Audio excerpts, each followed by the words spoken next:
Why speaking less increases authority. Part 1. Silence as presence. You have been taught that speaking is how you are known. That presence comes from words. That influence travels through volume. That the person who fills the silence is the one who controls it. This is not true. It has never been true. In the systems that actually govern hierarchy, the rooms where authority is assigned, where deference is extended, where power settles into a permanent posture, those systems work by an entirely different logic. Silence is not absence. It is pressure. Consider what silence actually does inside a room. When one person stops speaking and holds that silence with composure rather than discomfort, something structural occurs. The attention in the room does not disperse. It concentrates. People begin to fill the quiet with their own projections. They assign depth to the silence. They assume the quiet figure is evaluating, calculating, withholding judgment for a reason. The room recalibrates around that stillness. Not because the silent person asked it to, because silence creates a structural vacuum, and social systems abhor a vacuum. This is not a theory. It is observable in every institution that has ever operated at scale. Courts of law have always understood it. The judge does not argue. The judge does not explain. The judge speaks once, briefly, and with finality, and the weight of that single utterance exceeds everything that was said before it. Military command has always understood it. The general who requires constant reassurance from his officers is not a general for long. Command rests on the absence of visible uncertainty, not on confidence, on silence where uncertainty would otherwise live. Executive chambers have always understood it. Boardrooms do not produce authority by filling every pause. They produce authority by tolerating silence longer than others can. These are not stylistic preferences. They are structural conclusions drawn across centuries of hierarchical organization. The systems discovered the same thing independently in different cultures, in different centuries under different political arrangements. Silence is rank. Before this can be understood structurally, something must be dismantled. The belief that speaking is how you secure your position. This belief is so deeply embedded that most people do not recognize it as a belief. They experience it as instinct. When tension enters a room, they speak. When their authority feels uncertain, they explain. When silence falls and discomfort rises, they fill it. They're not doing this deliberately. They're doing it because they have learned somewhere along the way that words are protective. That language is armor. That if you can articulate your position clearly enough, you cannot be displaced from it. You thought silence meant uncertainty. It meant evaluation. The person holding silence in a room of speakers is not uncertain. They're observing a system exposing itself. Every person who over-explains is showing where they feel vulnerable. Every person who talks past their point is revealing that they do not trust the point. Every person who fills silence with noise is demonstrating that they need the room's approval more than they need the room's respect. The silent figure sees all of this, and the room senses that they see it.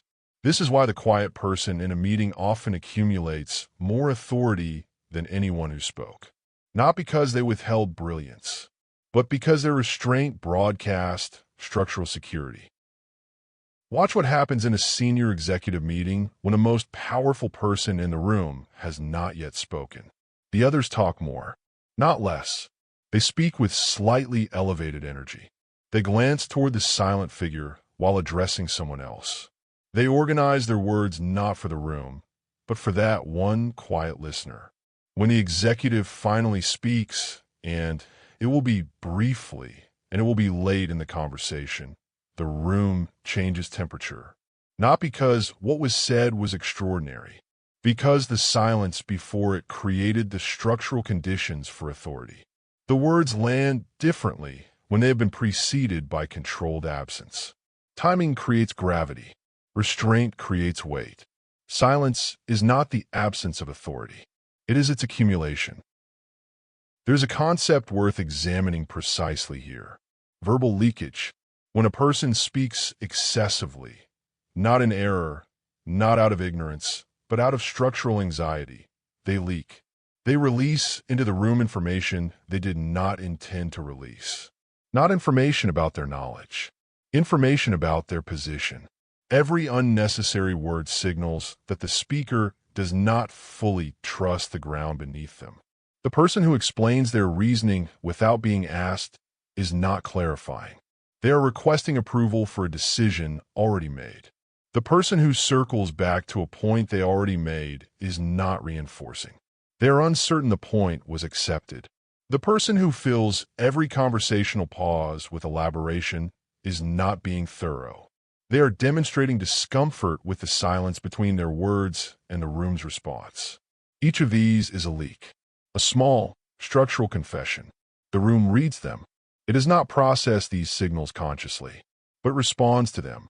The speaker becomes easier to manage, easier to redirect, easier to dismiss. Not because they said something wrong, because they said too much. Mystery is not a personality trait. It is a structural condition. It is created by informational restraint.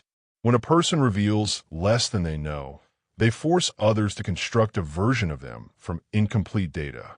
That constructed version is almost always more formidable than the actual version would have been.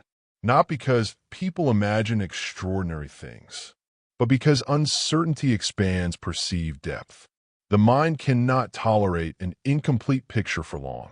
It fills the gaps, and it fills them upward. It assigns competence, control, and gravity to the silent figure, because the alternative, that they are simply quiet, does not satisfy the social system's need for explanation. When you speak constantly, you resolve that uncertainty. You give the room a complete picture, and complete pictures are manageable. They can be filed, categorized, assessed. The mystery collapses, and with it, a portion of the deference that mystery was generating. A relationship conflict. Two people. One speaks constantly in the argument, restating, escalating, demanding response, filling every pause with more words. The other goes quiet, not cold, not passive. Still, the one who is speaking begins to adjust their tone, begins to soften, begins to ask questions instead of making declarations. Nothing was said to cause this shift.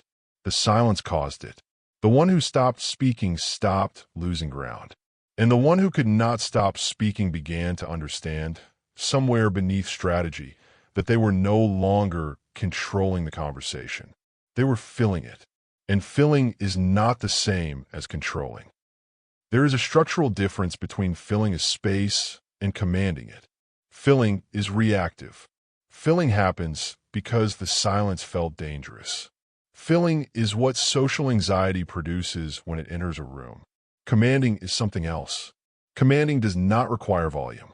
It requires the willingness to let silence exist without flinching. The person who commands a room often speaks last, often speaks least. And when they do speak, they do not qualify.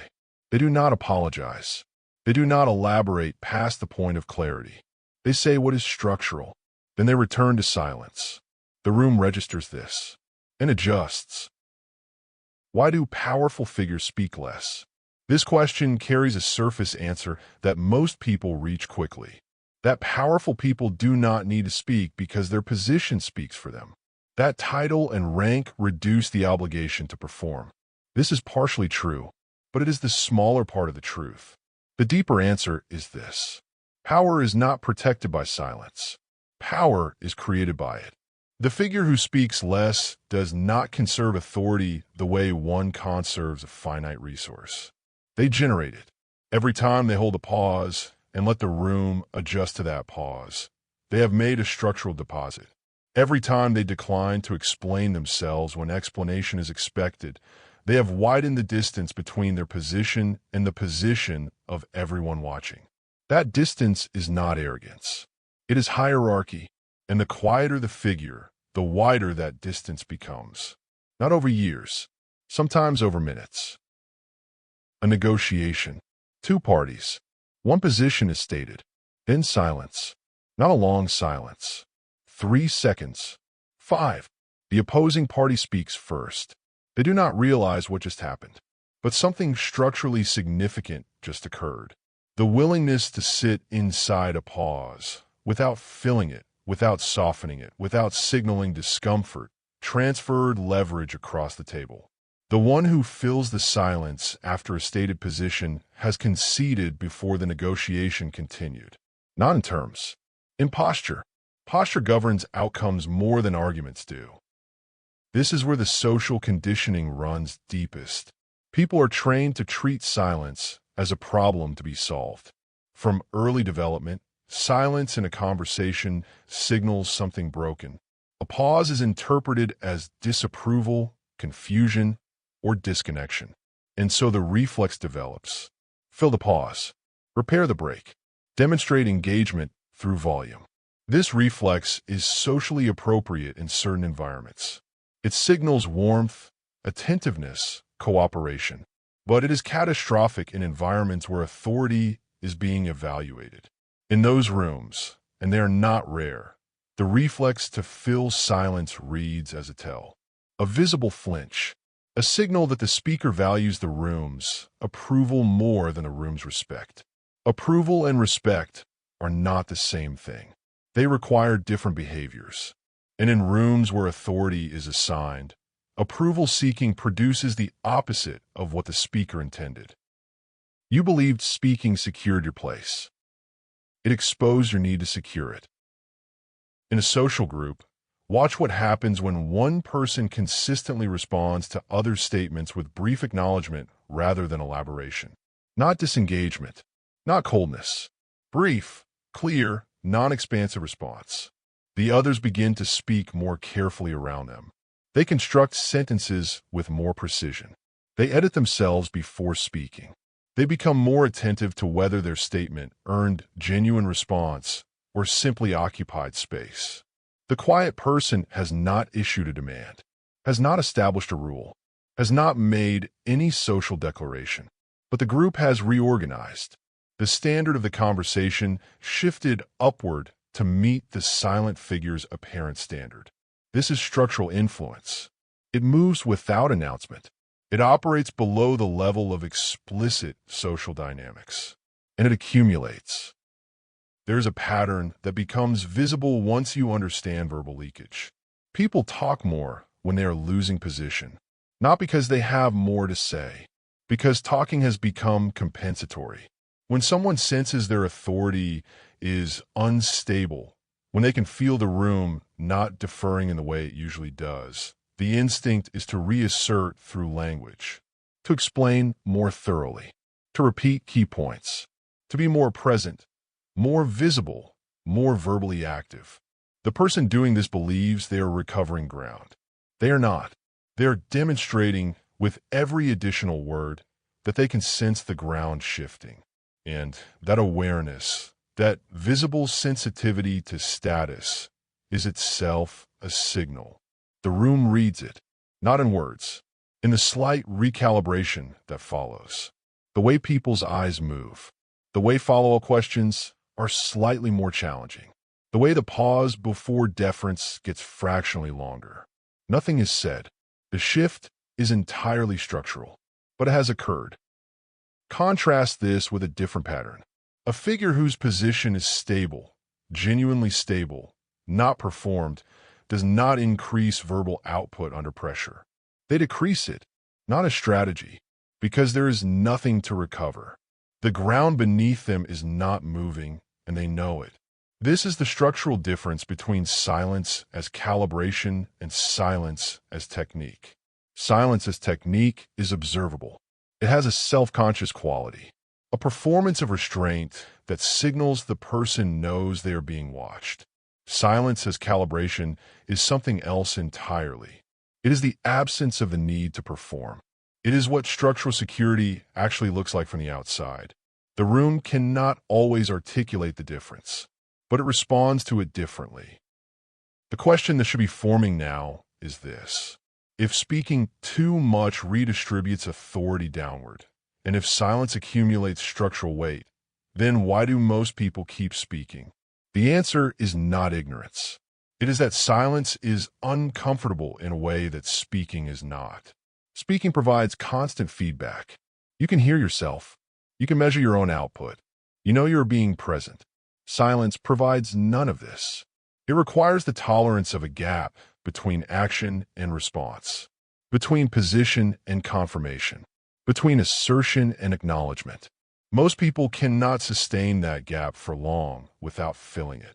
Not because they are weak, because they are social.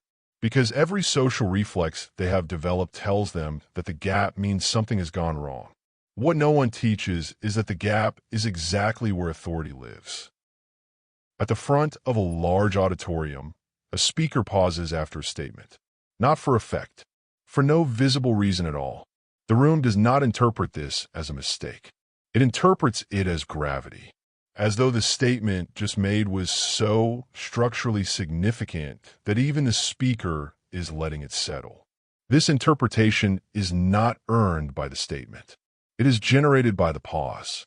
Silence retroactively assigns weight to what preceded it. This is not manipulation. It is physics, social physics, structural reality operating exactly as it has always operated. There is something deeper beneath all of this, something that becomes visible only after the surface layer.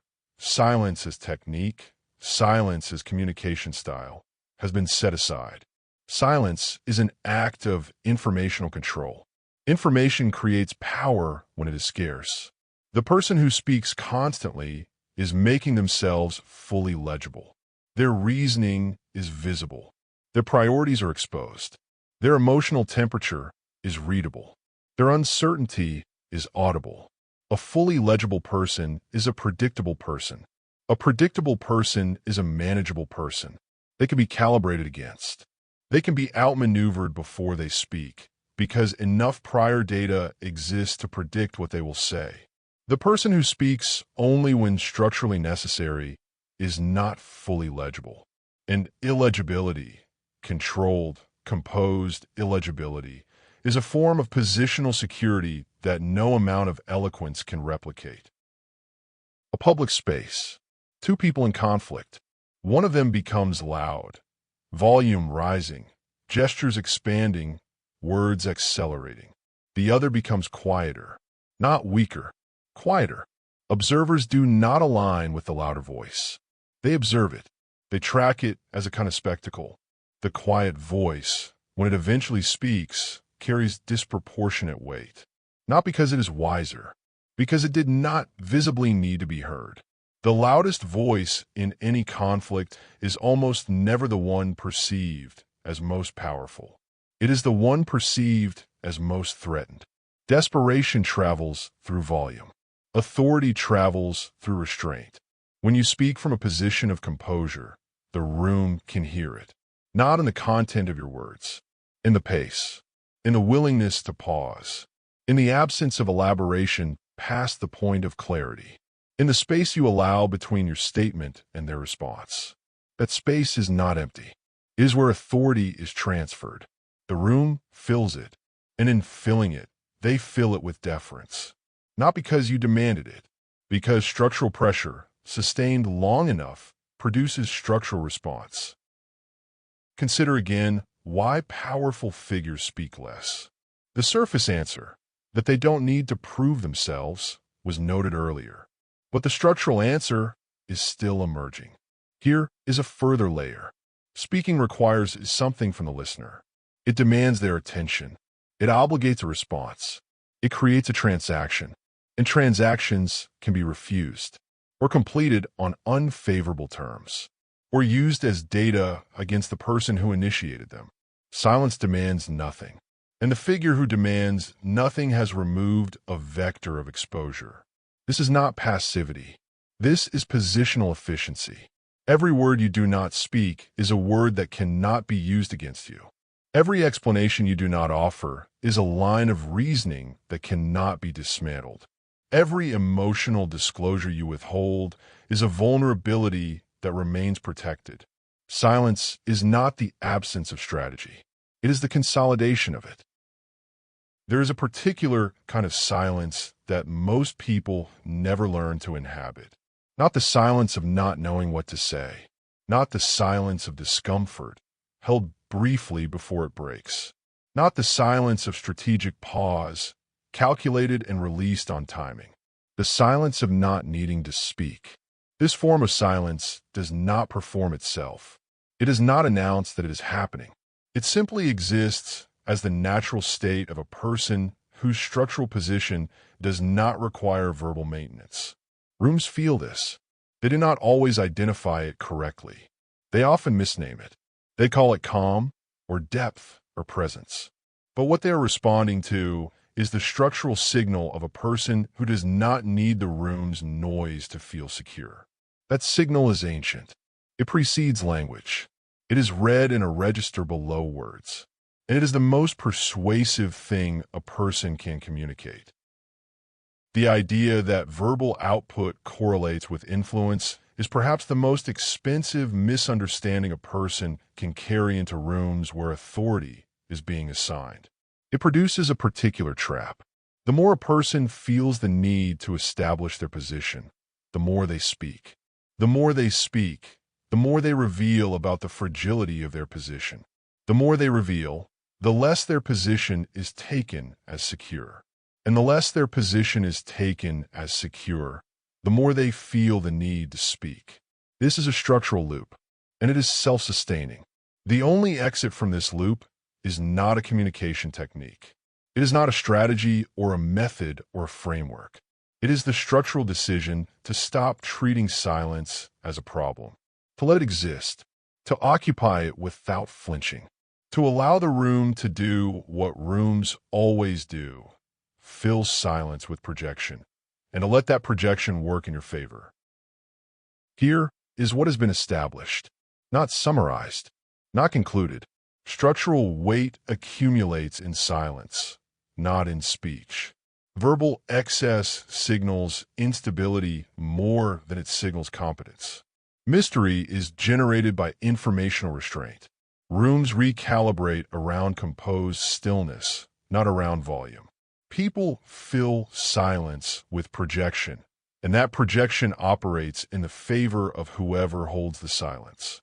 These are not observations about communication style. They are observations about hierarchy, about how position is assigned, maintained, and eroded, about the structural mechanics that govern every room where authority is present. But there is a further layer. Everything established so far has framed silence as a condition, as something that preserves authority, as something that protects position. What has not yet been fully confronted is what silence actually does when it is not merely held but deployed. Silence does not only maintain hierarchy, it redistributes it. The mechanics of that redistribution, how silence moves authority from one person to another without a word being spoken, without a confrontation occurring, without any visible transfer of power taking place. That is a different and deeper system. And that system is what comes next. Part 2, Silence and Interaction. There's a moment that occurs in almost every significant exchange between two people. It is brief, structurally decisive, and almost always invisible to the person who loses it. Something is stated, a position, an offer, a challenge, a question, and then silence enters the space between that statement and the response. That silence does not stay neutral. It applies pressure, not metaphorical pressure, structural pressure, cognitive load that distributes unevenly across the two people in the exchange. The person who holds the silence accumulates the pressure. The person who fills it releases it. And release, in this context, is not relief. It is concession. A salary negotiation. A number has been offered. The candidate says nothing. Not nothing as performance. Not a calculated theatrical pause. Simply nothing, because there is nothing yet to say. The employer speaks. They begin to explain the number, to justify it, to situate it within context. They add qualifications, future reviews, the range of the band, market data, they did not plan to reference. Nothing changed in the room except the silence. The candidate did not argue, did not counter, did not signal dissatisfaction. The candidate simply did not fill the pause. And the employer, experiencing the cognitive load of an unresolved position, began constructing the justification the candidate had not asked for. That process, the unsolicited justification, is the external sign of internal recalculation. The silence had forced it. This is what silence does in a negotiation. It does not argue. It does not persuade. It does not apply visible pressure in the way that words apply pressure. It increases cognitive load. The human mind does not process unresolved social states comfortably.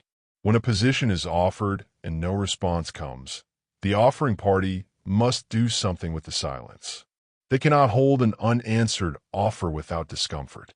And discomfort under social conditions drives speech.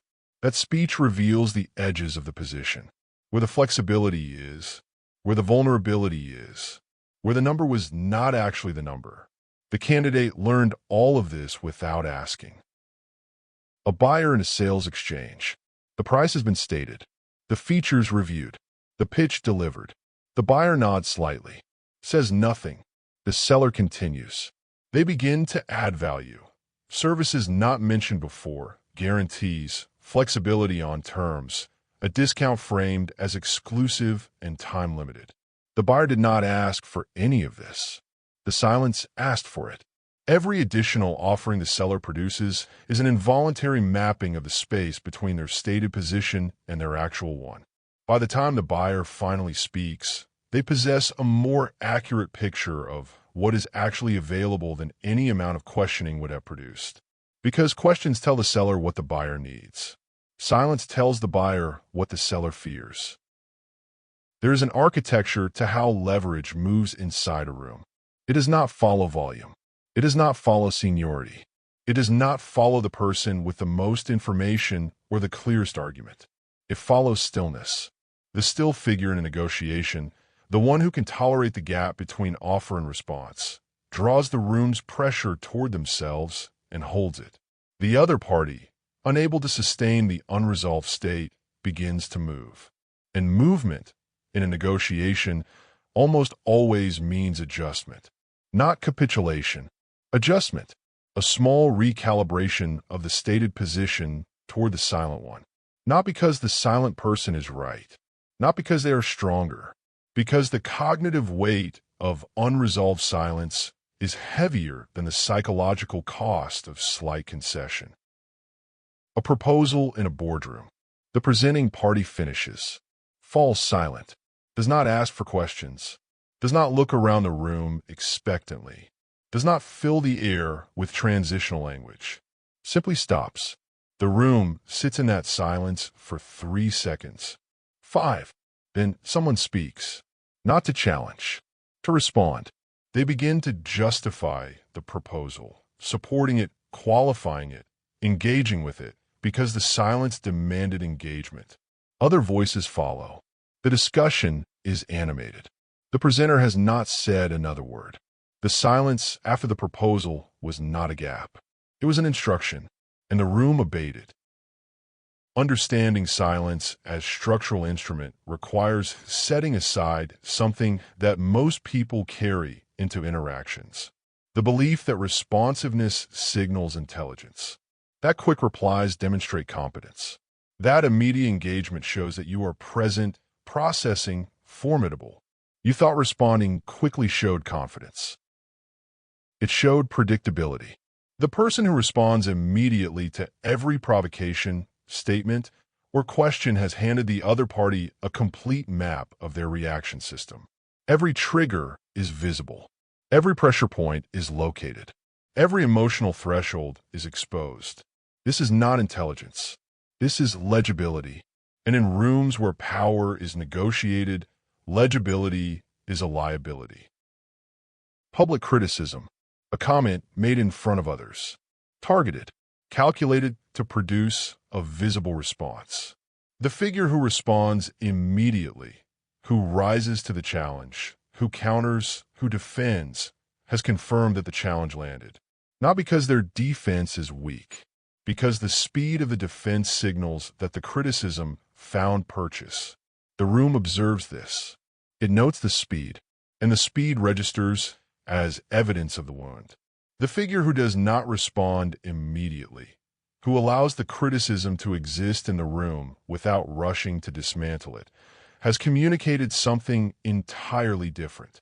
That the criticism does not require urgent management.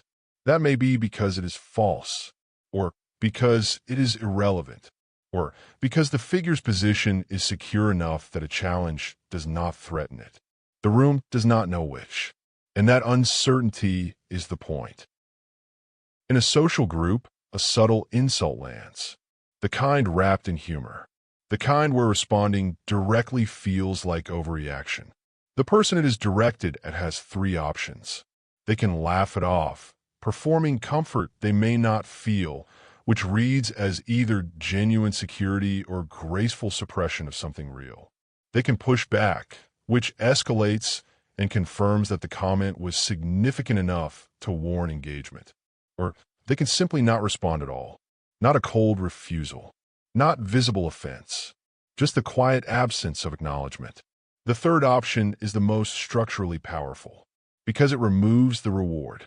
A subtle insult in a social group is a probe. It is testing the boundary of the target. If the probe produces a reaction, any reaction, it has confirmed that the boundary can be pressed. Silence denies that confirmation. The person who issued the probe now has incomplete information. Did it land? Was it heard? Is the target unfazed? Or is something else happening? They cannot calibrate, and the inability to calibrate leaves them structurally exposed in a way their own words never anticipated. A relationship under tension, an emotional test, deliberately or not, is present in the exchange. One person pushes, escalates, adds volume, urgency, emotional temperature. The other does not match the energy. Not because they are detached, not because they do not care, because they recognize, structurally, that matching the temperature hands control of the exchange to the person generating the heat. The escalating party requires the response to know where to go next. The silence gives them nothing. No direction, no fuel, no confirmation that the pressure is registering. And without that confirmation, the escalation cannot sustain itself. It slows, adjusts, sometimes collapses entirely. Not because the issue was resolved, because the structural dynamic shifted the moment one party stopped providing the energy that the other party's pattern required. This is the mechanism that most people miss when they think about emotional restraint. They frame it as discipline, as suppression, as the effort not to respond. But structural restraint is not suppression.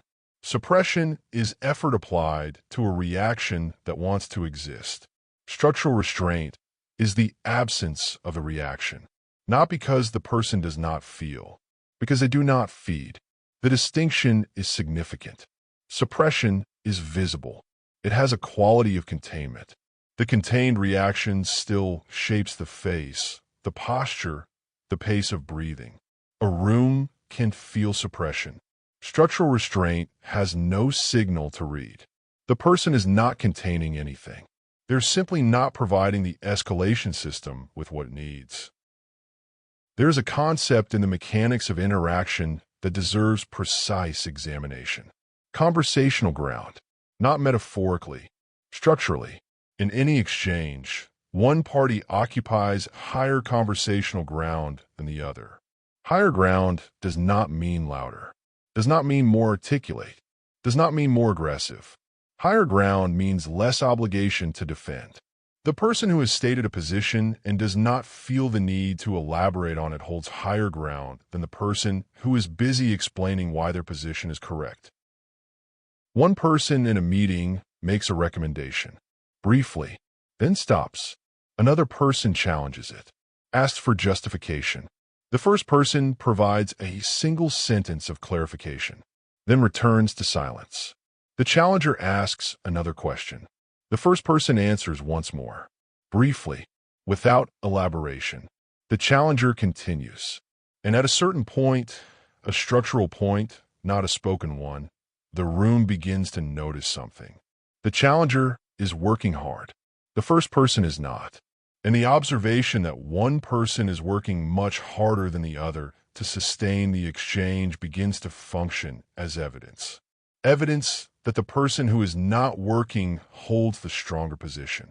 Not because they said so, because the structure of the exchange said so. Explanation invites evaluation. This is structural, not rhetorical. When a person explains their reasoning, they have exposed a chain of logic that can be examined, questioned, and challenged at every link. The more thorough the explanation, the more links in the chain. The more links in the chain, the more points of entry for challenge. The person who answers briefly has provided a single link. It can be accepted or challenged, but the chain is short. The exposure is minimal. The person who over-explains has provided a full map, and maps get used against the person who drew them. This does not mean brevity as evasion. It means brevity as structural confidence. The person who answers once, fully, without qualification, has communicated that the answer is the answer. Not that they are withholding, not that they are defensive, but that the position is complete, that it does not require external support, that it stands without the room's acceptance as a condition of its validity. This quality, the completeness of a position that does not seek endorsement, is read by rooms with a precision that no spoken declaration of confidence can replicate. Now here is the layer that changes the shape of everything considered so far. There is a belief about silence that this manuscript has allowed to persist until now. The belief that silence is a personality type, that some people are naturally quiet and therefore naturally positioned for the structural advantages described, and that people who are expressive, verbal, socially energized, they're simply wired differently. Silence is not their register. It is not temperament. It is structural advantage. And the people who speak constantly are not expressive. They are relieving pressure. This is the fracture. Verbal output, the consistent, high-volume production of words in social situations, is not a personality trait. It is a regulatory behavior. The social system produces internal pressure, status uncertainty, the need for confirmation, the discomfort of unresolved evaluations. Speaking releases that pressure. It is not expression. It is relief. The person who talks through their thinking out loud is not demonstrating their intellectual process. They're using speech to manage the anxiety of not yet knowing the answer. The person who re-explains their position after it has already been understood is not clarifying. They are managing the discomfort of not knowing whether acceptance has been granted. The person who fills every social pause with energy is not being warm. They're avoiding the discomfort of stillness. And here is what this means structurally. The discomfort they are managing with words is visible, not always consciously, but the room registers it. The speech is the symptom, and the room is reading the symptom. Silence is not composure. It is leverage. The person who does not need to speak, not as discipline, not as restraint, but genuinely does not require the pressure relief that speech provides, is operating from a structurally different position than everyone who does. They have removed the most readable signal of internal instability. The room cannot calibrate their pressure level, cannot estimate their certainty, cannot locate the line where composure ends and anxiety begins, because there is no speech providing that information. The leverage this creates is not passive. It is active. When others cannot read your internal state, they must assume. And in the absence of data, assumption inflates. The silent figure is assumed to be processing more deeply, to be holding a more complete picture, to be operating from a level of certainty that does not require external validation. These assumptions may not be accurate, but they are structurally functional. They alter how others approach the silent figure. how carefully they choose their words, how much room they leave in the exchange for the figure's eventual response, how much weight they assign to that response when it comes. The silent figure has not earned this by demonstrating depth. They have generated it by withholding legibility. Information asymmetry. This is the structural engine behind everything described in this section. In any interaction, the party with less information about the other party's state, position, and limits has a structural disadvantage. Speech collapses information asymmetry. Every sentence spoken is a piece of data delivered to the other side. Every emotion displayed is a pressure reading transferred to the room. Every explanation offered is a map of the reasoning that can be navigated against. Silence preserves unknowns, and people make decisions differently when unknowns are present. They become more cautious, more generous, more willing to move first, more likely to speak into the gap in ways that reveal their actual position. This is not manipulation. It is the natural response of a social system to incomplete information. The system adjusts in the direction of the unknown quantity. A team. One member consistently says less than others in group discussions, not because they have less to contribute. Their contributions, when they come, are precise, structural, without qualification. Over time, without any deliberate repositioning, this person occupies a specific weight in the room. Their opinions are held differently, not more respected in a sentimental sense, simply treated as carrying more signal. Others check to see whether this person responded before concluding a discussion. Disagreement from them carries more weight than agreement from others. This positioning was not announced, was not negotiated, was not earned by a single impressive statement. It accumulated in the space between their words. A leader in a room full of people with opinions. The discussion is energetic. Multiple voices, multiple positions. The leader speaks last, not as a power signal, not to demonstrate restraint, because there is no reason to speak before the picture is complete. When they finally do speak, the room has already produced most of the available information. The competing positions are visible. The points of tension are located. The gaps in the argument are apparent. The leader, having heard everything, can speak to the structure of the discussion rather than to one position within it. This is not political savvy. It is the structural advantage of delayed entry. The person who speaks last has the most data, and the most data, expressed briefly and precisely, generates the most apparent authority. In a relationship, one partner maintains a degree of emotional opacity, not coldness, not withholding, simply a degree of interiority that is not translated into immediate speech. The other partner does not have full access to the internal state. They can observe the surface. They can see composure, but the underlying processing is not audible. This creates a specific dynamic. The partner without full access tends to be more attentive, more careful with words, more genuinely curious about the other person's actual position. Not because the emotionally opaque partner has demanded this, because the absence of constant emotional data requires the other party to maintain genuine engagement in order to read the room. A person who is fully emotionally transparent requires no such engagement. Their state is known. It can be managed, predicted, and responded to without effort. The emotionally opaque partner generates a sustained quality of attention that the fully transparent partner does not receive.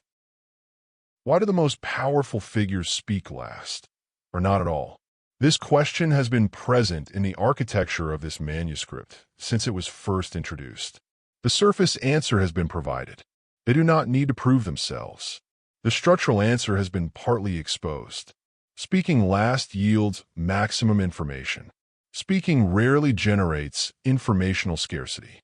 But there is a layer beneath both of these, and it is not yet time to collapse it, because the full answer requires understanding something about silence that has not yet been introduced. Something about what silence does not just in moments, not just in exchanges, but across time, across systems.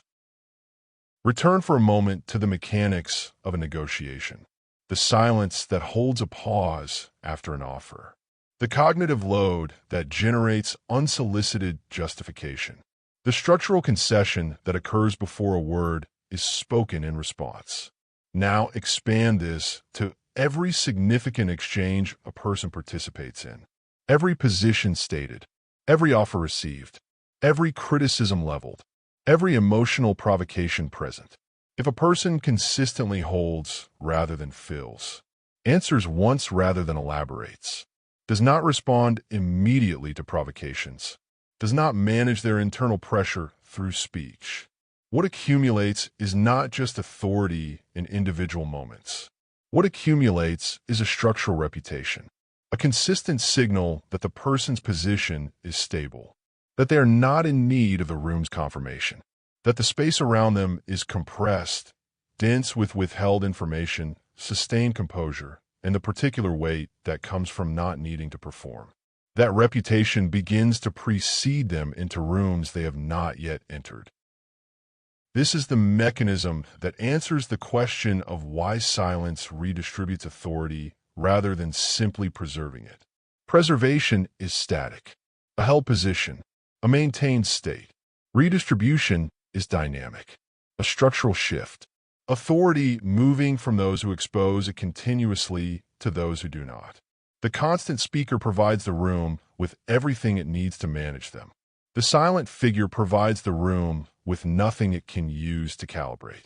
And rooms, facing an unresolvable unknown, do not dismiss it. They elevate it. There's a specific and observable moment in a group dynamic when this redistribution becomes visible. It is not the moment the silent figure says something significant. It is the moment the room begins to check them before concluding. Before a decision is finalized, eyes move to the quiet figure, not because they were asked for their opinion, because the group has, without conscious process, decided that the silent figure's response matters. This is not respect in the sentimental sense. It is structural calibration. The group is using the silent figure as a reference point, their composure as a temperature reading, their eventual response as a signal about the ground state of the situation. The silent figure has become part of the room's operating system, not by asserting themselves, by being the element the room cannot fully read. You believed words gave you visibility. They made you measurable. The figure who can be fully measured can be managed. The figure who cannot be fully measured cannot. And the management of authority, the subtle, constant social process of deciding who holds how much and on what terms, is the activity that determines position in almost every environment that involves more than one person. Silence removes the material from which measurement is constructed. It is not hiding. It is structural inaccessibility. And inaccessibility, in rooms where authority is assigned, is not a social deficit. It is a structural advantage so significant that entire institutional systems have been built around it. Consider the architecture of judicial authority. The judge does not engage in the debate, does not compete with the arguments presented, does not offer their running assessment of the proceedings. The judge is structurally silent across most of the proceeding, and that silence is not neutral. It is the source of the position's weight. If the judge commented on every argument, debated every witness, offered their reasoning in real time, the authority of the final ruling would be reduced. Not because the ruling would be worse, because the sustained silence that precedes the ruling is what makes the ruling structurally final. The silence does the work before the words arrive. By the time the judge speaks, the room has been organized by that sustained absence into a posture of receiving. This is not ceremony. This is structural mechanics embedded into institutional design. The insight from the judicial model extends beyond institutions. It applies in every room where authority is not formally assigned, where position is informal, where hierarchy is emergent, where the person who ends up being deferred to was not designated from the outside, but selected by the room. In those rooms, and there are the majority of rooms, the selection process is structural. The room converges on the person who generates the most unknowns. Not the most words, not the most energy, not the most visible engagement, the most structural density. The person around whom the most uncertainty and projection accumulates.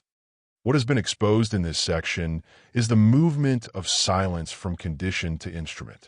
In Part 1, silence was established as weight, a structural property of presence, something that accumulates when speech is absent. Here, silence has been examined in motion, in negotiation, in conflict, in the moment-to-moment architecture of interaction. And what becomes clear is that silence is not reactive. It is not the absence of response. It is the application of structural force to a live system. It changes the cognitive load of the other party. It removes readable entry points for calibration. It denies the escalation system the fuel it requires. It forces unsolicited concession by the simple mechanism of not providing relief. But here is what the instrument level of silence still does not fully account for. The exchanges described here are contained.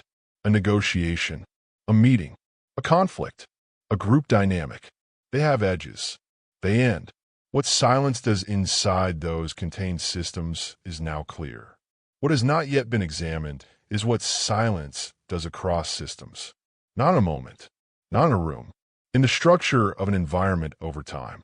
How the consistent application of structural silence does not just win individual exchanges, but reshapes the hierarchy itself. How the quiet figure does not accumulate a collection of individual victories. They accumulate a position, one that does not need to be defended in any individual exchange, because it has been built into the environment itself. That process, the systemic restructuring of hierarchy through sustained silence, is the territory that comes next. Part 3. Silence and Authority. A decision was made, not announced, not explained, not surrounded by reasoning or context or the performance of deliberation. Simply stated, once, in a room where decisions are usually negotiated, where the first statement of a position is treated as the opening of a discussion. This is structurally unusual. The room does not immediately respond. There is a pause where the pushback would normally begin, and then something different happens. The room adjusts, not because the decision was obviously correct, not because no one had an objection, but because the decision arrived without the structural invitation to challenge it. The invitation to challenge a decision is not a formal declaration. It is the explanation that accompanies the decision. You believed explaining decisions built trust. It invited negotiation. When a decision is explained, the explanation becomes the terrain. The challenger does not need to contest the decision directly. They can contest the reasoning. They can identify a flaw in the logic. They can introduce a variable that was not accounted for. They can suggest that the conclusion does not follow from the premises. This is not a challenge to authority. It is a challenge to the argument. An argument is infinitely more vulnerable than position. The unexplained decision has no terrain. There is no reasoning exposed for examination. No chain of logic that can be broken at a link. No variable left unaddressed that can be introduced as a counterweight. There is only the decision, and the decision, stated without apology or elaboration, carries a different structural quality than a decision surrounded by justification. It carries finality. An executive in a leadership meeting. Competing proposals have been presented. Discussion has been thorough. Every position has been argued. The executive states the outcome, not why, not the factors considered, not the competing priorities weighed. The outcome. The room holds for a moment, and then moves, not because no one disagrees. Someone does. But the form of the decision, singular, unadorned, undefended, has already structured the room's response. To challenge it now would require not just a counter-argument, but a counter to the entire weight of the delivery. That weight is not the executive's rank. It is the silence surrounding the decision. A parent and a child. A boundary has been set. The parent who explains the boundary, who reasons, who qualifies, who anticipates objections and preemptively addresses them, has created a negotiation. The child understands this instinctively. The explanation signals that the boundary is debatable, that there is an underlying logic which, if successfully challenged, might move the boundary. The parent who states the boundary without lecture has created something structurally different. There is no logic exposed to challenge. There is only the position. The child encounters a wall rather than a door. A wall does not invite the same engagement as a door. The difference is not firmness. The difference is the absence of the explanation that transforms position into argument. A team lead receives a proposal. The proposal is not appropriate for this moment. The team lead declines it. Once, without elaboration, without the courtesy justification that most people in the position would offer. The person who submitted the proposal experiences a brief disorientation. They expected feedback, a reason, something to work with. The absence of a reason does not feel like dismissal. It feels like structural clarity, as though the proposal encountered a standard that exists independently of the team lead's preferences. Something higher than preference. And that elevation, that sense of an impersonal standard being applied, is generated entirely by the absence of personal explanation. Explanation makes decisions personal. Silence makes them structural. This is not a theory about communication style. It is an observation about how authority is constituted. Authority that requires constant justification is not authority. It is argument. Argument is a position that needs to win on its merits. Authority is a position that exists prior to the question of merits. The distinction is structural, and the primary mechanism for maintaining it is the restraint of explanation. Explanation redistributes authority downward, not dramatically, not visibly, in a small, incremental way that consistent over-explanation erodes the weight of a position over time. Each justification provided is a concession to the idea that the position requires external support. And positions that require external support are positions that can be displaced. There is a process that occurs in every group, formal or informal, whenever two or more people share space over time. The group ranks its members, not consciously, not through explicit deliberation, through accumulated social data. Who defers? Who is deferred to? Who fills silence? Who holds it? Who seeks confirmation? Who grants it? This ranking is not identical to the formal hierarchy. It often contradicts it. The person with the highest official title is not always the person with the most structural weight in the room. And the person with the lowest official position is not always the one the room unconsciously defers to. Two competent people in the same professional environment. One is visibly competent, vocal about their knowledge, quick to demonstrate capability, engaged in every discussion, generous with their expertise. The other is quietly competent, speaks when there is something structural to add, does not volunteer their process or reasoning, answers questions once, does not seek to be identified as the most capable person in the room. Over time, both are recognized, but the recognition has a different quality. The first person is recognized as valuable, as an asset, as someone whose capability is known and can be deployed. The second person is recognized as something else, as a reference point. The first person is used.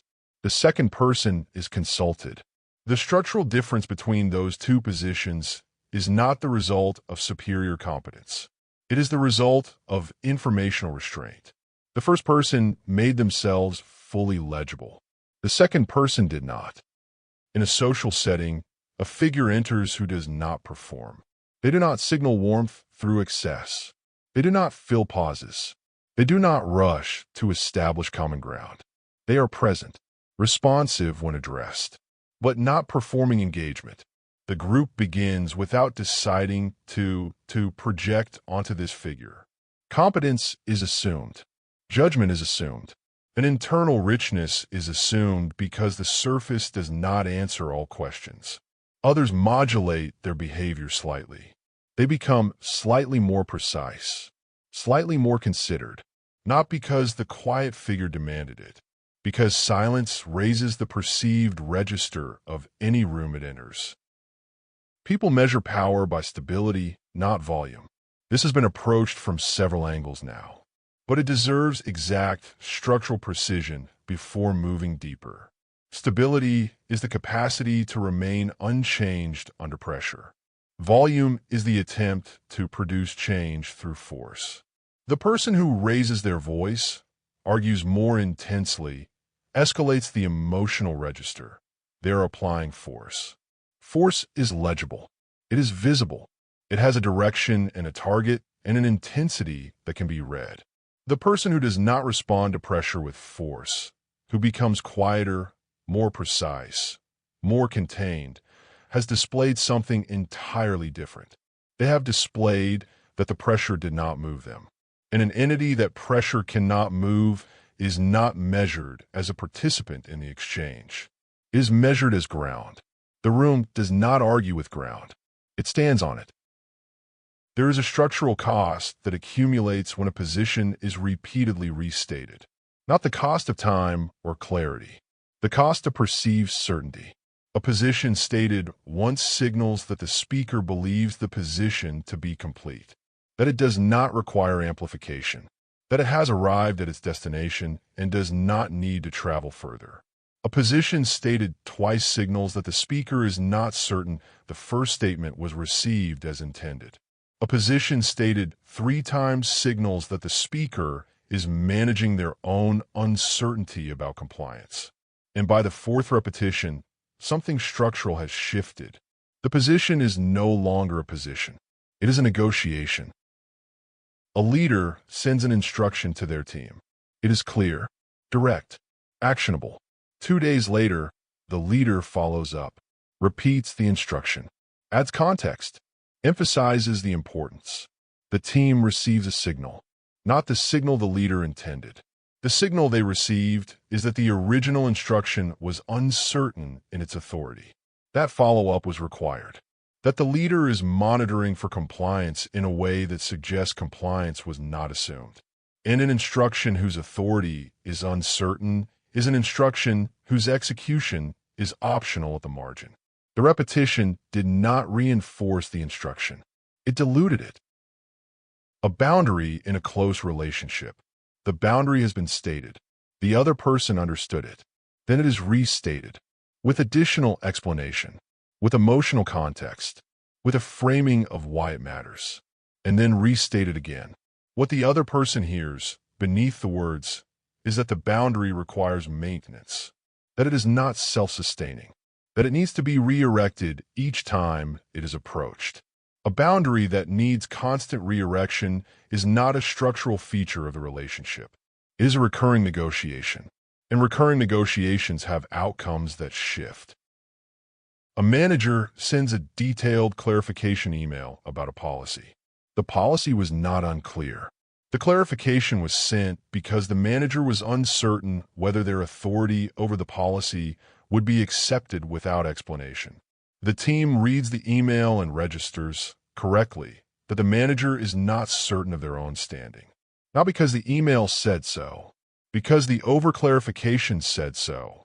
And a manager whose standing is uncertain is a manager whose decisions will be tested more frequently, not through open challenge, through the small, incremental, invisible testing that groups apply to positions they sense are unstable. The additional words were an attempt to increase authority. They produced the opposite result. Repetition signals insecurity about compliance. This is structural. The first statement of a position assumes it will be received. Every subsequent restatement signals that this assumption has been revised. And once the room has observed that the speaker does not trust their own first statement, the first statement can never carry the same weight again. The structural cost of this is not confined to a single exchange. It becomes the baseline. The room now knows the position can be restated, that it is not treated as final by the person who made it. And a position that is not final for the person who made it is certainly not final for the people receiving it. The most durable standards in any environment are not the ones that are spoken most frequently. They are the ones that are demonstrated most consistently. A standard that must be verbally restated to remain active is a standard that exists in the announcement. It does not exist in the structure. A standard that is demonstrated through behavior, through what is done, what is not done, what is accepted and what is not without accompanying narration. That standard lives inside the system. It does not require maintenance through speech. It requires only consistent demonstration. A workplace where the standard of behavior is not announced in meetings, but is visible in how the senior figures operate, how they treat their own time, how they respond to low-quality work, how they receive the information that something has gone wrong, how they engage with problems versus how they engage with performances of engagement. The environment calibrates to these demonstrations, not because the standard was declared, because it was enacted without comment. Enacted without comment is the operative phrase. Standards that are enacted with comment, with explanation, with the articulation of why they matter, with the narration of their significance. Those standards are understood as the preferences of the individual. Standards enacted without comment are understood as the structure of the environment itself. And people do not challenge the structure of an environment the way they challenge an individual's preferences. A parent whose silence ends an argument, not silence as punishment, not the performed silence of withheld approval.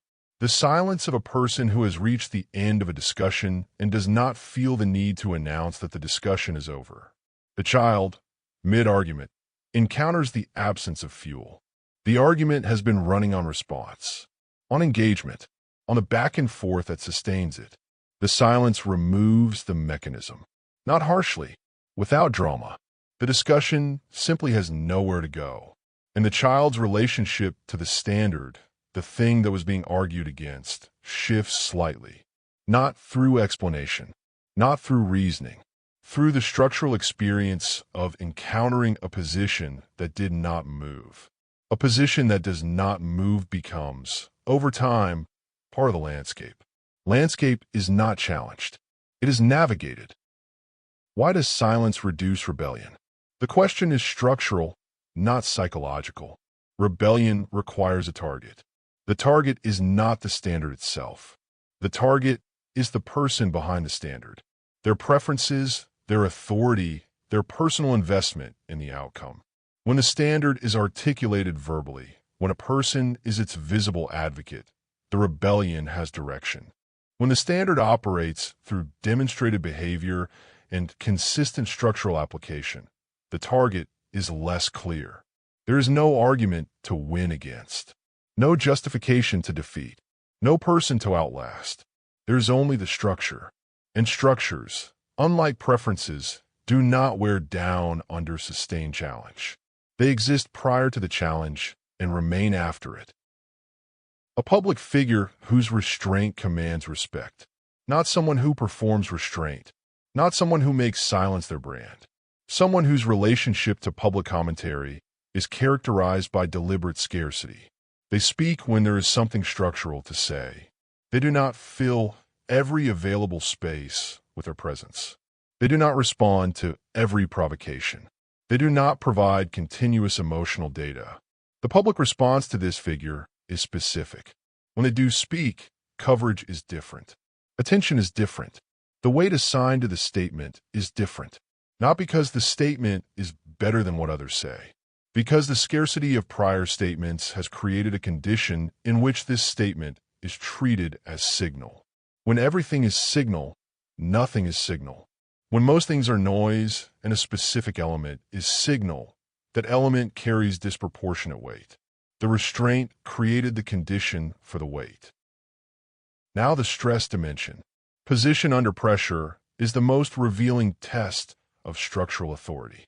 Under normal conditions, composed restraint is accessible to most people. When stakes are low, the reflex to fill silence is manageable. When comfort is high, verbal restraint requires only mild discipline. Under pressure, everything changes. The reflex accelerates. The instinct to explain, justify, reassure, escalate. It becomes louder precisely when the cost of yielding to it is highest. And the person who yields to it under pressure pays a structural price that compounds. You thought raising your voice showed control. It exposed volatility. Volatility is the structural opposite of authority. Not because it suggests instability in a moral sense, because it is readable. A volatile position is a position that can be moved through the application of pressure. If escalation produces escalation, then the first party has a tool. Escalate. Watch the response. Calibrate. The party that escalates in response to escalation has confirmed that escalation works. And confirmed tools get used. A public confrontation. One party escalates. Voice rising. Posture changing. The argument becoming louder, more insistent, more visibly aggressive. The other party does not rise.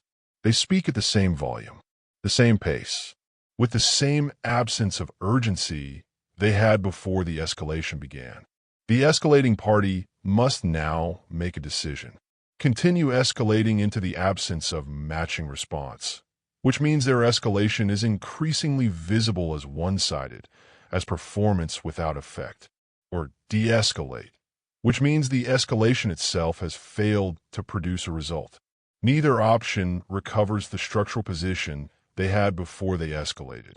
The composure of the other party did not defeat them. It simply did not participate. And the absence of participation in a conflict that requires two parties to function is a structural advantage of the highest order.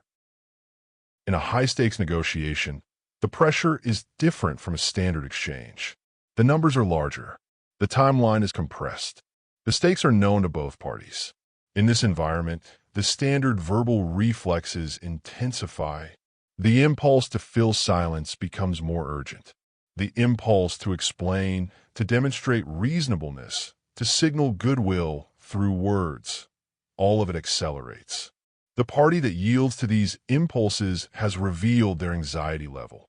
The party that does not yield has communicated, without stating it, that the pressure of the environment has not changed their state. This communication is structural intelligence, not confidence performed, not stoicism displayed, simply the absence of the signals that would indicate that the stakes are affecting the position. And in a negotiation where both parties are managing pressure, the party that appears to be managing less has a significant asymmetric advantage. A crisis meeting. The information is incomplete. The problem is serious. The people in the room are operating with visible anxiety. One figure in the room speaks less than the others. Not because they have less information, not because they are less engaged, because the crisis does not alter their relationship to verbal output. They ask questions. They receive information. They process it without audible processing. When they speak, it is brief, precise, directed. The room begins to organize around this figure. Not because they demonstrated superior analysis in the moment, because their composure under pressure provided the room with a structural anchor. In a system that is losing equilibrium, the element that maintains equilibrium becomes the reference point. The room aligns to it, not by instruction, by structural necessity. Emotional escalation lowers perceived hierarchy. This is one of the most precise structural observations in this entire manuscript. Not because emotion is weakness. That framing misses the mechanism. Because visible emotional escalation is readable. When a person's emotional state becomes audible and visible under pressure, the room has received a precise reading of their internal state. It knows where they are, what is affecting them, how much of their composure is intact. That reading is a reduction of the unknown quantity, and reduced unknowns reduce structural weight. Consider the arc of verbal authority across time.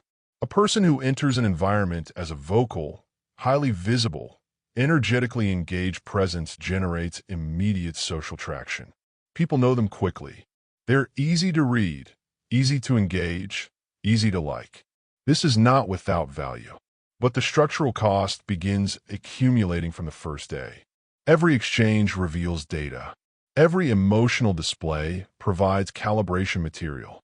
Every explanation offered builds the model the room uses to predict and manage them. After 6 months, the room has an accurate model.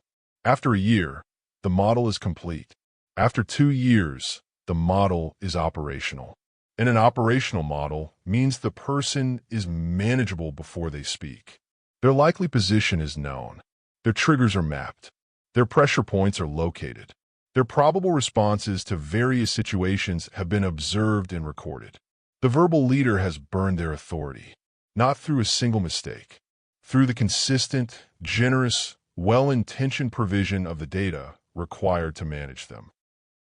The loud presence becomes predictable, not in a sentimental sense, in a precise structural sense that the room can anticipate their responses before they are delivered.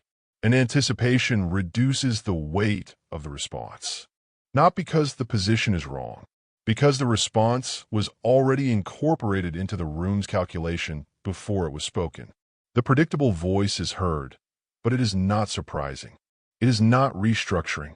It is not moving the architecture. It is confirming what was already assumed. Confirmation adds nothing.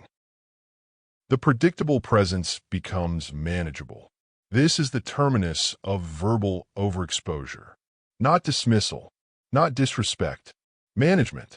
The person is worked around, worked with, accommodated, all with a structural ease that reflects how completely they have been incorporated into the room's operating model. They have become furniture, not meaningless. Furniture is not meaningless, but furniture does not restructure the space it occupies. It occupies the position it was put in. And a person who has been fully modeled occupies the position they have been assigned by the room's accumulated data. They no longer determine their own position. The room determines it for them. Silence reduces predictability, not through strategic unpredictability, not through erratic behavior or deliberate inconsistency, through the sustained absence of the data required to build a complete model. A person who speaks rarely, answers briefly, and does not provide continuous emotional data cannot be fully modeled. The room cannot incorporate an unknown quantity into its calculations as a fixed variable. It must leave that variable open. And an open variable in a social system creates a persistent structural effect. The system remains oriented toward it, attentive to it, responsive to the possibility that it will produce new information. This orientation is not passive. It is deference, sustained, low-level, structural deference to the element the system cannot fully predict. What has accumulated in this section is heavier than what preceded it, not louder, heavier. In the first section, silence was established as a structural property, weight that accumulates in the absence of speech. In the second section, silence was examined as instrument, force applied to live systems.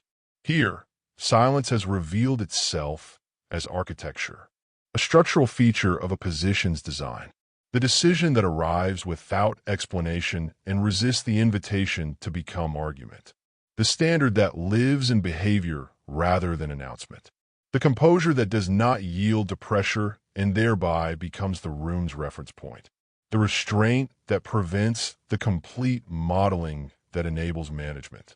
These are not tactics applied to individual situations. They are structural properties of a position.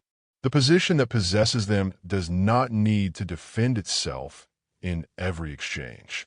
It does not need to win each conversation, because the position itself has become part of the structure of the environment. This is the answer, or the beginning of the answer, to the question that has traveled through this entire manuscript. Why do the most powerful figures speak last? Or not at all? Not because they have already won.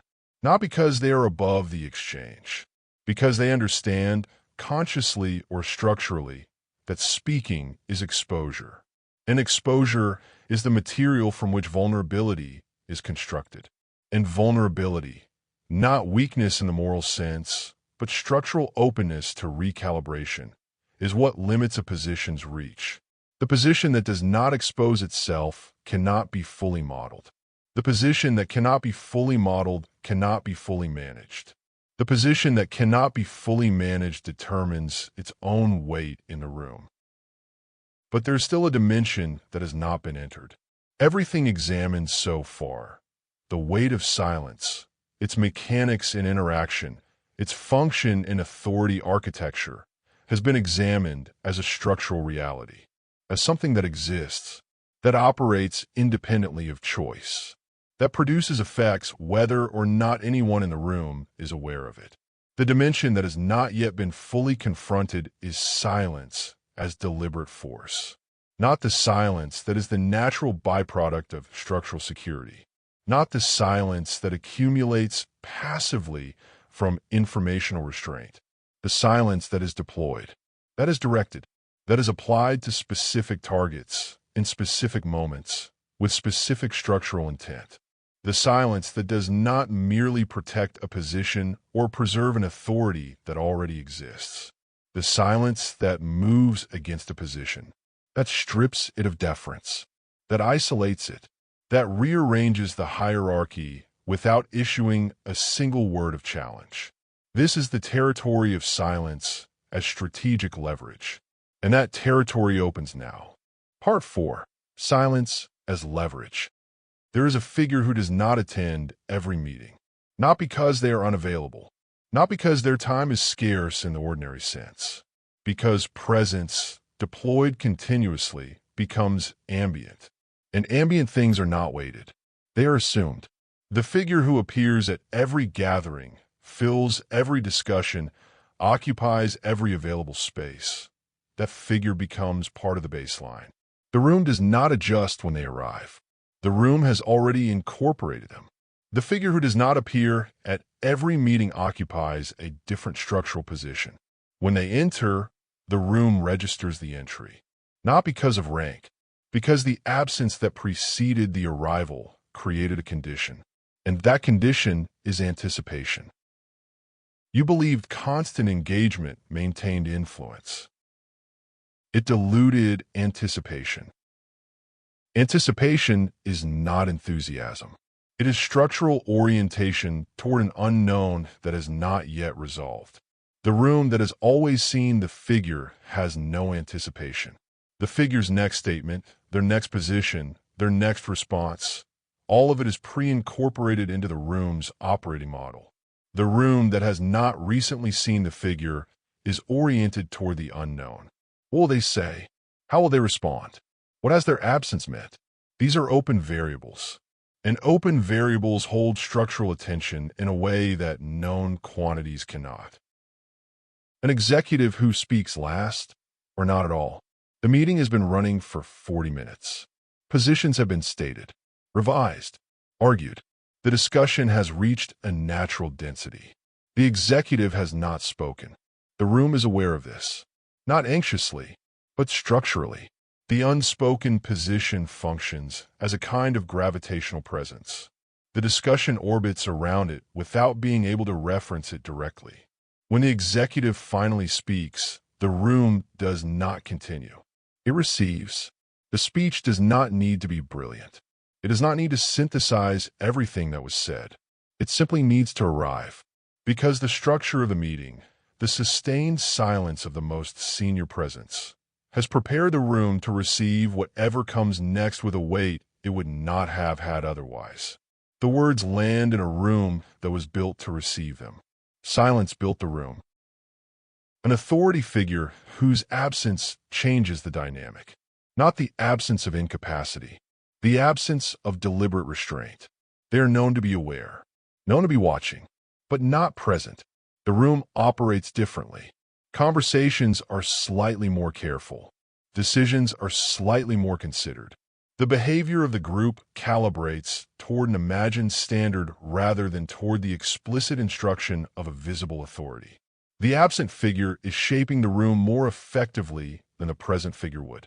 Not because absence is always more powerful than presence, because presence that is continuous loses its conditioning effect. The room adapts to constant presence. It incorporates the authority figure into its baseline and returns to its natural state. Intermittent absence prevents this adaptation. The room cannot settle into a baseline because the element it would need to settle around is not consistently there.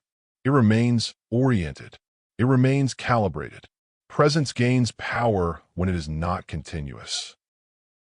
Scarcity is not a social principle. It is a structural one. The thing that is always available is not weighted. The thing that is available intermittently creates orientation. The thing that is scarce creates cognitive gravity. This operates identically in human social systems. The voice that is always present is background. The voice that is rarely present is foreground. Not because the rare voice is wiser.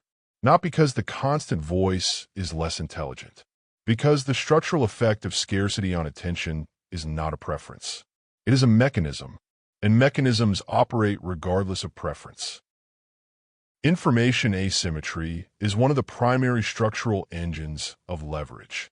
In any interaction, the party with less information about the other party's internal state, reasoning process, and true position is at a structural disadvantage. Not always decisively, but consistently. Every piece of information provided narrows this asymmetry. Every piece of information withheld preserves it. A negotiator states the outcome they need, not why they need it, not the reasoning that led to the number, not the constraints that shaped the position, not the interests underneath the demand, the outcome. The other party now faces a position without access to its foundations. They can challenge the outcome, but they are challenging in the dark. They do not know whether the position is firm because the reasoning is unassailable, or firm because the negotiator has been instructed to hold it, or firm because the alternative is worse than the other party realizes. They do not know which lever to press.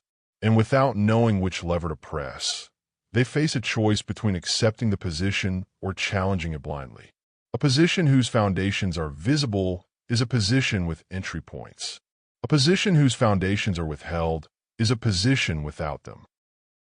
A leader in a meeting of competing proposals. Each presenter wants to know where the leader stands, not for transparency, because the leader's position, if visible, can be calibrated toward. The argument can be shaped to meet the known preference. The pitch can be tuned. The framing can be adjusted. The leader who withholds their personal stance until the discussion has fully resolved presents a different problem. The presenters cannot calibrate toward an unknown. They must present on the merits. In a discussion conducted on the merits, without the distorting influence of a visible authority preference, produces different and structurally cleaner information. The leader who discloses early gets the arguments people think they want to hear. The leader who withholds gets the arguments people actually believe. The difference is not small. Transparency does not always build trust. It redistributes power. This is not an argument against honesty. It is a structural observation about what information does when it moves between parties. Transparency is often framed as a social good, as a foundation of relationship, as evidence of integrity. And in certain relational contexts, it is all of these things. But in contexts where leverage is a structural reality, where the outcome of an interaction is determined by positional strength rather than mutual goodwill, transparency functions differently. It equalizes. When both parties have equal information about each other's internal state, constraints, and reasoning, the structural advantage that information asymmetry creates is eliminated. The party that maintained asymmetry loses the advantage. The party that revealed maintained nothing. In contexts where leverage matters, controlled disclosure is not a tactic. It is positional hygiene. A partner in a relationship under tension does not over-explain their emotional state. Not as emotional withholding, not as coldness, as structural composure. The partner who over-explains, who narrates their emotional experience in detail, who provides full access to their internal state, who makes their feelings legible and traceable, has given the other party a map. That map can be used to navigate, to avoid certain topics, to approach others, to manage the emotional environment rather than genuinely engaging with it. The partner who does not over-explain retains opacity. The other party must remain genuinely attentive, must read rather than consult the map, must engage with the actual person rather than the model they have constructed from disclosed data. This is not distance. It is the structural condition that makes genuine engagement necessary. Immediate reaction satisfies. Delayed reaction unsettles. This is not an observation about social etiquette. It is an observation about cognitive load. When a message, a provocation, a proposal, or a challenge receives an immediate response, the loop is closed. The sender knows where they stand. They can recalibrate. They can move to the next step. They can resolve the unresolved state that the initial communication created. When the response does not come immediately, the loop remains open. And an open loop is not neutral. It generates the same cognitive pressure that unresolved silence generates in a room. The sender must occupy the state of not knowing. They must hold the position of having communicated and received no signal. That state is uncomfortable, and discomfort in a social system produces movement. An email that goes unanswered, not indefinitely, not carelessly, for a period long enough to allow the sender to occupy the uncertain state. During that period, the sender reconsiders, not necessarily their position, but their tone, their framing, whether the ask was structured correctly, whether the timing was right, whether they want to revise before a response comes.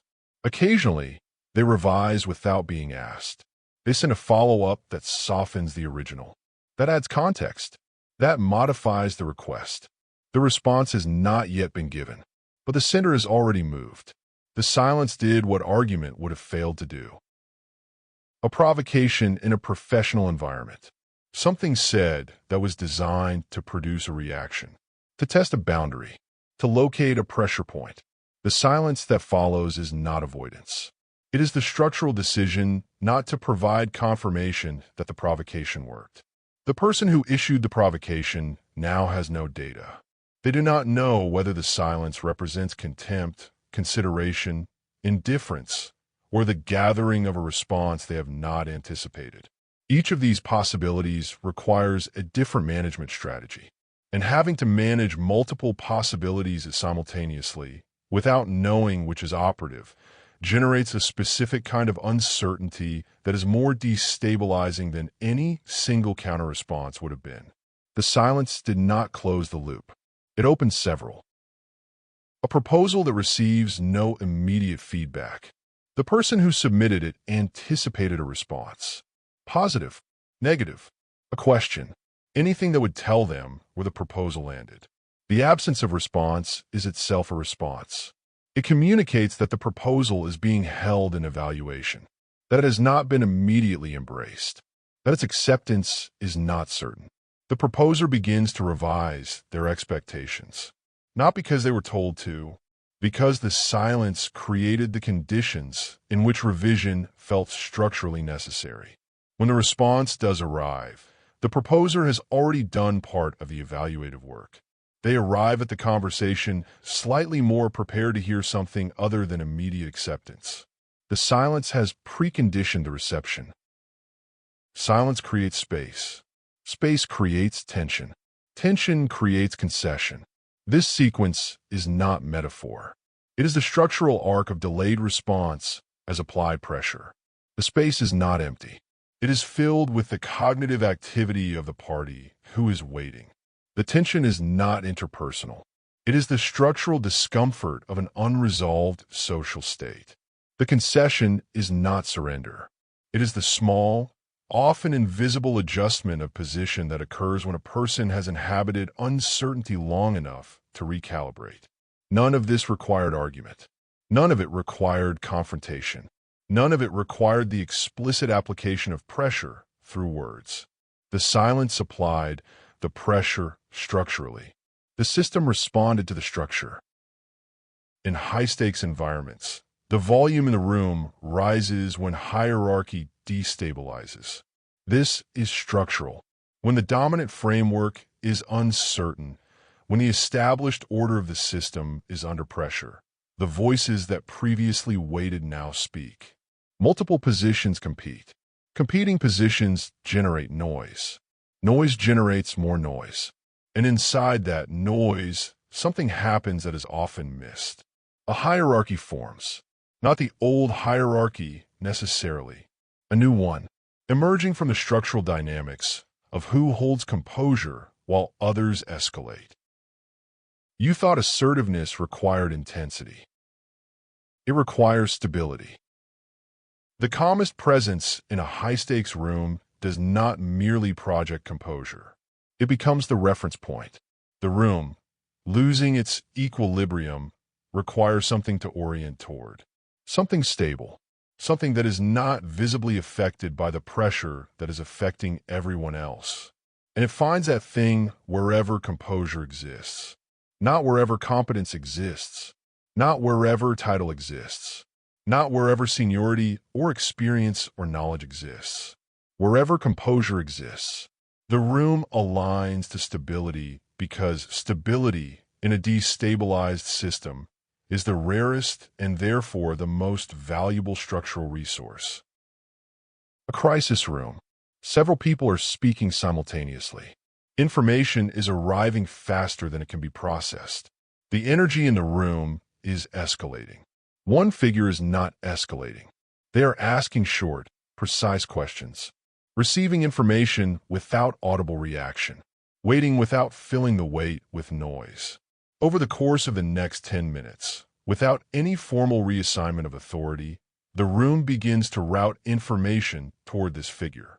Not because they were designated the coordinator, because they're the element the room can use to check its own stability. The others speak to each other, but they watch the quiet figure. As long as the quiet figure is not alarmed, the room functions. The composure has become load-bearing.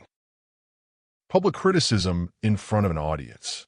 The criticism is pointed, structured to produce visible reaction, delivered with the expectation that the response will confirm the criticism's premise. The response is quiet, not cold, not performatively calm, simply operating at the same register as before the criticism arrived. The audience observes the gap between the energy of the criticism and the energy of the response. That gap is itself information. It communicates that the criticism was not powerful enough to alter the state of the person it targeted. Whether this is because the criticism was false or because the position is so structurally secure that accurate criticism cannot threaten it, the audience does not know. And what the audience does not know, it interprets in the direction of the more stable party. An aggressive negotiation. The other party escalates. Their demands increase. Their tone sharpens. They are applying visible pressure in the expectation that visible pressure will produce visible response. The position across the table does not change register. Not as performance of calm. Not as a tactic designed to frustrate. Because the escalation is structurally irrelevant to the position being held. The aggressive party is producing force. The stable position is producing stability. Force applied to a stable surface does not move the surface. It reveals the limit of the force. When the aggressive party has exhausted the escalation, when they have reached the ceiling of the pressure they can sustain, they must either hold or retreat. And a party that has been visibly escalating has fewer options for holding than a party that has been visibly stable. Because holding requires exactly the structural resource the escalating party spent. Composure. There is a structural phenomenon that emerges when verbal patterns become predictable across time. The environment begins to forecast, not consciously, not through explicit analysis, through the accumulated pattern recognition that social systems perform automatically. The person who responds to a certain type of challenge in a certain way, consistently, across multiple situations, creates an expectation. And expectations are managed against. A team that knows how their leader responds to missed deadlines. The response has been consistent. Frustration expressed. Explanation requested. Reassurance offered. The pattern is known. The team's relationship to deadlines is shaped by this pattern. Not shaped toward greater precision necessarily. Shaped toward management of the leader's expected response. They know what to say when the deadline is missed. They know what explanation will de-escalate the frustration. They know how long the difficulty will last before it resolves. The leader's predictable response has trained the team, but not in the direction the leader intended. It trained them to navigate the pattern rather than eliminate the problem that triggers it. An opponent who cannot read the emotional state. They have studied the pattern. They know how the position has responded to challenges in the past. They have built a model. But the model has been built from verbal data that the position has not been producing at a consistent rate. The model is incomplete, and an incomplete model cannot generate reliable predictions.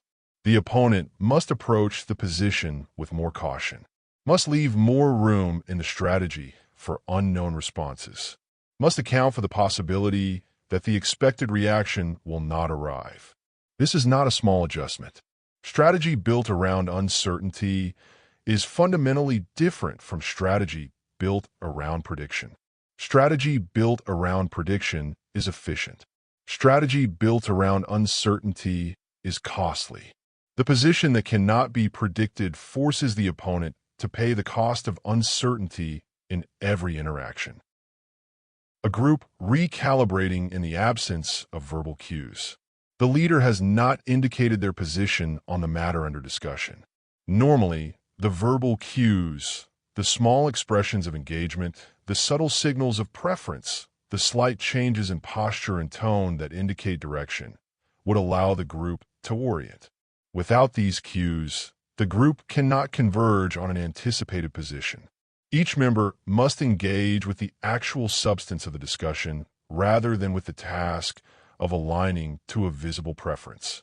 The quality of the discussion changes, not because the members are more capable, because they are navigating by different instruments. They cannot follow, so they must think. And the leader who has not provided verbal cues has, without any direct instruction, raised the structural quality of the input they will receive. What cannot be predicted cannot be managed. This is the structural endpoint of unpredictability as a positional property. Management requires a model. A model requires data. Data requires exposure. The position that withholds consistent verbal data, that has not produced the steady stream of reaction, explanation, and emotional signal that social systems use to construct models, cannot be managed by those models. It occupies a structural category that the management system cannot reliably process. And what the system cannot process, it cannot contain. There is a long-term structural consequence to the verbal patterns examined in this manuscript. Not a consequence that arrives dramatically. Not a single moment of collapse or triumph. A gradual, consistent, structural redistribution. The leader who speaks to relieve tension, who fills uncomfortable silences, who explains decisions to manage discomfort, who provides reassurance when the room seems unsettled, trains a specific behavior in those around them. The behavior of waiting. If tension will always be resolved by the leader's words, tension becomes an invitation for the leader to speak. The room learns, without being taught, that discomfort will be managed from the top. That the silence will not be their problem to hold. That patience will eventually produce explanation. This is not a malfunction. It is accurate learning. The environment produced the lesson and the room learned it. The leader who remains silent in tension does not train waiting. The leader who remains silent trains something else entirely. Self-correction. When the silence does not resolve, when no explanation comes, when no reassurance is offered, when the discomfort of the room is not absorbed by the leader's verbal output, the room must resolve it internally. Someone speaks, not to fill silence performatively, to address the actual problem. Someone identifies what needs to change. Someone proposes a solution. Someone takes ownership of the tension rather than waiting for it to be managed. The leader did not instruct any of this. The silence did. This is the mechanism that separates reactive silence from structural silence. Reactive silence is the absence of speech in a specific moment. A pause held, a response withheld, a provocation left unanswered. Structural silence is the consistent environmental application of restraint across time. The difference is conditioning. Reactive silence affects individual exchanges. Structural silence affects the behavior of an entire system. Silence does not react. It conditions. This distinction is the structural core of everything this section has examined. The reactive position responds to events as they arrive. It is shaped by the environment it inhabits. The conditioning position shapes the environment through consistent structural behavior. It is not the product of the environment. The environment is its product. Consider what has been established across this section. Strategic absence increases cognitive weight. Controlled disclosure preserves information asymmetry. Delayed response generates the uncertainty that produces movement. Composure under escalation becomes the anchor of a destabilized room. Verbal unpredictability prevents the model building that enables management. None of these are communication techniques. They are structural properties of the position, properties that, when consistently present, condition the environment in which the position operates. The position does not need to assert itself repeatedly, does not need to win each exchange, does not need to establish dominance through visible performance. Because the structure of the position, the consistent, sustained application of restraint, has already done the work. This is not silence as absence. It is silence as enforcement. Enforcement without confrontation, without visible pressure, without the expenditure of authority that confrontation always requires. The position that enforces through silence does not spend. It accumulates. While the reactive position uses authority to manage each situation, the silent position allows the structure to manage situations that the position never needed to touch. The authority is preserved because it was not deployed, and preserved authority compounds. What remains is the final integration. Everything established across this manuscript, the weight of silence, its mechanics and interaction, its function in authority architecture, its application as strategic force, has been examined as a series of structural realities. What has not yet been done is the collapse of all of these into a single, unified structural understanding. Not a summary, a synthesis. The synthesis that reveals why silence is not a tool among other tools, not a technique among other techniques, not an approach among other approaches. Why silence is the structural foundation beneath every other form of authority. And why the person who has understood this, truly understood it, not as knowledge, but as position, has already restructured their relationship to every room they will ever enter. That synthesis is the territory of what comes next, and it arrives now. Final, quiet force. Everything that has been examined in this manuscript points toward a single structural truth. Not a lesson, not a conclusion, a recognition. Authority is not constructed through output. It is revealed through restraint. Noise fragments, not destructively, gradually. Each unnecessary word disperses a portion of the weight that silence would have held. Each explanation offered invites the evaluation that undefended positions avoid. Each repetition signals that the first statement was not trusted by the person who made it. Each emotional escalation provides the room with a precise reading of the internal state. Noise is not failure. It is excess. And excess, removed, reveals the structure beneath. The structure was always there. The noise was covering it. The highest authority does not signal itself. This is the most counterintuitive structural reality in this entire manuscript.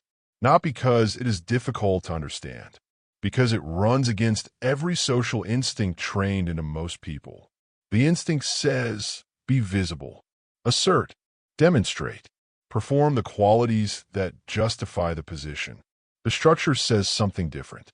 It says that the position which performs itself is the position still uncertain of its own validity. The position that does not perform, that does not argue, does not over-clarify, does not chase the room's validation. That position has already settled. It is not building toward authority. It is authority. You thought influence required expression. It required containment. Containment is not suppression. Suppression fights against what wants to emerge. Containment is the structural state of a position that has nothing to prove. There is no internal pressure building against the walls. No reaction straining against restraint. No performance being held back. The position is simply stable, and stable positions do not leak.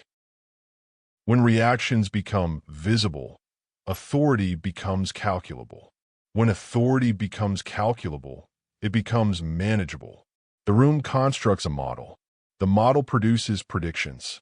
The predictions allow the room to engage with the position before the position has spoken.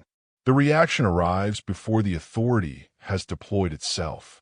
This is the long-term cost of legibility, not exposure in a single moment. The gradual erosion of the gap between position and the room's ability to anticipate it. Silence interrupts this calculation, not dramatically, not through deliberate unpredictability, simply by removing the consistent verbal data from which the model is built. The calculation cannot complete. The model remains open. The position retains the structural weight of the unresolved unknown.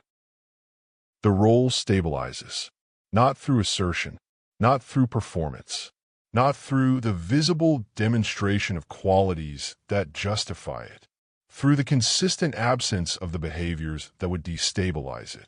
No over-explanation, no emotional escalation, no repetition that signals uncertainty about compliance, no filling of silences that should be held, no early disclosure that redistributes informational leverage, no immediate reaction that maps the trigger system for the room's use. Each absence is a structural deposit. Each deposit compounds. The presence holds. Rooms that once required active management begin to self-organize. Not because the position issued new instructions, because the sustained structural behavior of the position has conditioned the environment. The environment has learned what to expect. Not verbal resolution of tension. Not explanation as a response to uncertainty. Not the reassurance that makes discomfort someone else's problem. Silence. And silence, encountered consistently, stops being read as absence. It is read as structure. The hierarchy settles, not because it was declared, not because it was enforced through visible pressure, not because a challenge was met and won, because the structural dynamics of the environment, shaped over time by the consistent application of restraint, have produced a stable arrangement. The room knows where to send information, knows what to wait for, knows which element does not move when pressure is applied. And around that element, the hierarchy has organized itself, without announcement, without ceremony, as all durable hierarchies do. Force without noise, control without display, pressure without aggression. These are not aspirational qualities. They're the structural byproducts of a position that has stopped performing itself. The force is real. It does not require announcement because it is already operating. The control is real. It does not require display because the environment has already incorporated it. The pressure is real. It does not require aggression because silence generates cognitive load more reliably than confrontation does. Rooms recalibrate around silence the way water recalibrates around a still object. Not dramatically, not all at once, gradually, continuously, without announcement from either side. The room fills the silence with projection. The projection elevates the silent position. The elevated position generates more deference. The deference reduces the need to speak. The reduced speech deepens the silence.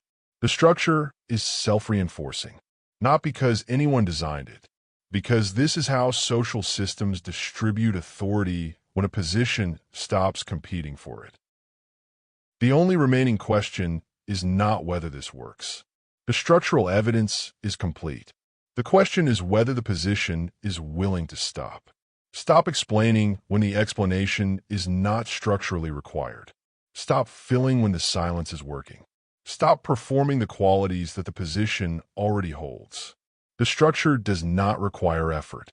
It requires the cessation of the behaviors that prevent it from emerging.